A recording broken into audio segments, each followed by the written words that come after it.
Jok muna giwenegi nto sepa machielo ma osiko wacho gani gini oken mar ng'ato, gini oken mar anyuond ng'ato, gini itimo mana kaka ikawe tidhi kode mana kama entie ka. Paro ni kantiere lokruok nego beni watime yo machal nade. Joma tindo odonje duond buche, to bende kanya ma demokrasia ma joma tindo nya chak winje iye ka.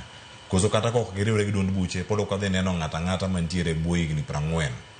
Mantie higni 30 wiye kaka iyiero Nyanza kaka seneta. Iyiero Nyanza kaka jaod bura, koso dhi wene mana jok madongo mantiere kaka kacha. Donge thuolo matin dakika 4 to tieko twak. Mana ng'imedi gi wach mari mogik odi mar jok matindo. Otena en Cleophas Osiepna moro deputy governor ma Murang'a. Owacho ni joma tindo kik yie timo tije matek gi kawo tije mayot. Tiende ni owacho ni kik wa form political parties wadonje moselosi. Koro yore gin ariyo.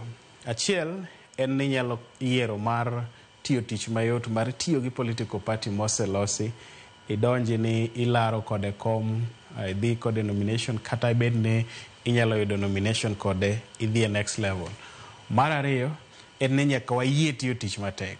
Tich matek en ni onyalo bedo ni ionge affiliation gi political party mora mora, kata ok idonje duond bura mora mora, in independent but pod idhiro laindi ma idwane riembe.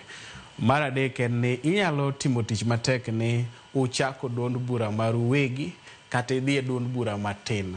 Inyalo neno anaja ODM kendo na life member mar ODM. Koro kata kadhi laro kom Kisumu kacha tachaka dok gi ODM. But ibro yudo ka ntiere party kaka MDG mantiere Ugunja. David Ochieng Ugenya sorry. Oseyombo kode diriyo election ma Ugenya constituency. Koro tiende ni ng'at moyie timo tich matek kaka David Ochieng bende obedo gi thuolo mare. Kisumu osebedo gi parties kaka Ford Kenya ma oseyombo. Constituency mana wuok e Kisumu East. Wan gi jaod bura ma iluongo ni independent kendo oseyiere kamano diriyo. Koro nyaka wayie tiyo tich mayot mar dhi gi the popular political party. To ka duondi ok owinj kanyo kaka ng'at matin, inyalo tiyo tich matek mar bedo independent, kata inyalo tiyo tich matek mar biro gi duond bura matin.